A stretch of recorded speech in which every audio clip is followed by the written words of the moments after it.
Post-infectious IBS, sometimes called post-infectious SIBO or autoimmune SIBO, friggin' stinks. But have you ever wondered why it happens? I'm not talking about the vinculin and the CDT, all of that stuff, which I'm going to recap briefly here. I'm talking about why can some people get food poisoning and recover and be totally fine, and some people get food poisoning and it destroys their lives. That's what I'm going to try to answer in today's video. I'm going to present two hypotheses, one of which is my own and one of which is backed by some research.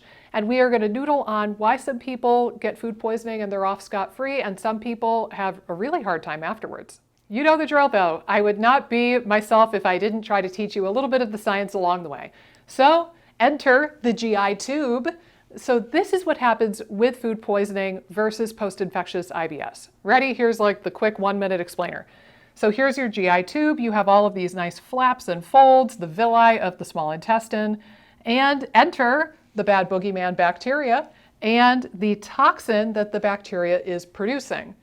So normally in a food poisoning situation, your immune cells, all of which hang out all around the gut, just waiting for a jamboree to take place, these immune cells see or somehow sense the toxin and the bacteria. They think, gosh golly gee, we need to get rid of those things. Those are bad, they're making us sick.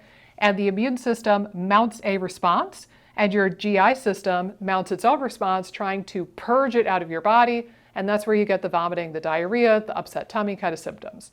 So you have a GI response trying to purge, and you have an immune response trying to attack. And the good news is for most people, you get food poisoning, you get rid of the pathogen and the toxin, the immune system works, the purging works, everything's hunky-dory, and the immune system goes, oh, okay, the job is done, we did it, hooray, high five all around, now we can go back to our resting state, we saved the day, we're cool now. That's a normal situation. But in the case of what becomes post-infectious IBS or post-infectious autoimmune SIBO, we've got the bacteria come in. We have the toxin, which I'm just going to draw as a T in a box. The immune system sees those things and mounts the appropriate response, which is still the same, it's still correct. Your GI system still purges it from the body with diarrhea and vomiting, but there's this additional wild card. In the case of post-infectious IBS, the immune system sets its sights on a protein that is part of your gut wall that looks mighty similar to the toxin, and your immune system has a little bit of a whoopsie-daisy. The immune system goes, hey, wait a minute. This thing that I know is very, very bad looks very similar to this questionable thing. I'd better get rid of that too. Now the problem is that you can clear the bacteria and the toxin. That a little bit of good old-fashioned vomiting and diarrhea, and that goes bye-bye. So that stimulus for your immune system is now gone. However, you will always have this vinculin protein on the nerves of the intestines. And even in the absence of the infection, now you have a tissue target for the immune system, and you're off to the races with squirrely-ass autoimmunity that deprives you of motility and mucks up your gut-brain axis. But again, there's this question of what is it that's making the immune system take note of the vinculin protein? Why is it that some people clear the infection, they clear the toxin, and then they're done with it, no harm, no foul, while other people continue to attack part of their own body in the process? So again, there's two things. One is my own theory that I think makes a heck of a lot of sense, and one of these is backed by research. So number one, I have always hypothesized that the differentiation between these two groups of people is their resting immune state. So it basically boils down to, are these immune cells in a heightened inflammatory state to begin with? Maybe somebody already has autoimmunity. Maybe they don't have great nutrition and they don't have adequate vitamin C and vitamin E and selenium and all of the nutrients that the immune system needs to thrive. Maybe they have some toxic exposure that has robbed them of their glutathione. Maybe they're not getting adequate protein and therefore they can't create glutathione in the first place. Maybe they don't have vitamin D because they don't go out in the sun ever. You get the idea, right? There are root causes for inflammation and autoimmunity, which I have discussed in other videos, But basically, it's a resting or a baseline inflammation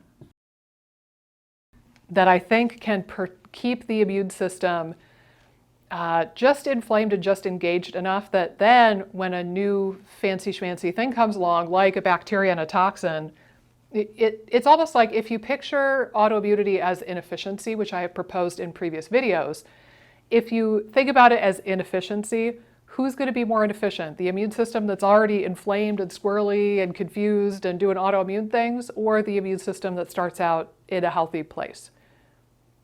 So I think this makes sense. So this is what I have hypothesized for a really long time. So baseline, starting level of inflammation or immune squirreliness probably predisposes some people to getting that autoimmune consequence when they get exposed to a food poisoning event. Now the other one that I just learned about, and I'm going to link, I will link the paper down below, and then I will actually copy and paste some of the quotes from that paper because it's a beast of a thing and you don't want to have to read the whole thing. But they cite two different studies that basically said the same thing. Another variable, in addition to the one that I just proposed, which is higher baseline inflammation or autoimmunity or immune deficiency going into the food poisoning. The other thing that they documented in these couple of studies is baseline mental health. I'm just going to write MH because I'm lazy. So basically what they said is that this has been studied for a while actually, that people who get food poisoning and they already had a high degree of anxiety or depression or mental health issues, they are much, much more likely to go on to have post-infectious IBS as a consequence versus people who get food poisoning, but they're otherwise not really anxious or don't have a lot of mental health struggles. That is so fascinating because it starts to paint the picture of not like, oh, you're crazy, you're doing it to yourself. It paints this picture of a gut-brain axis that was probably a bit disrupted to begin with and vulnerable to begin with. And then you get an insult that comes along and the potential for dysmotility because of the autoimmunity. And it's just like things kind of pile on each other in a way that is not favorable to good motility. So to me, this makes perfect sense. It's kind of older research. I think that they probably gave up on it to some degree because people get very sensitive when you start talking about mental health as a cause of GI distress. But I think that makes a heck of a lot of sense. So you could almost think of it as baseline immune function and baseline nervous system function going into a food poisoning event seems to dictate whether or not you're going to develop long-term consequences from that food poisoning. Of course, here's the thing. First of all, I'm not very good at juggling, apparently. But if you're thinking, okay, great lady, but how do I work on my gut-brain axis and my motility, and how do I actually get to a point where I can recover from SIBO despite the post-infectious IBS or the antivinculin thing? I've got good news for you, man. I've helped people with this for years and I get great results, either in my one-on-one work or in FODMAP Freedom in 90 Days, my group coaching program. We talk about motility all day, every day in FODMAP Freedom, and it is so cool to hear the results and hear the stories from people. We are still really early into this August 2023 class, and like a month in, I'm talking people are feeling better.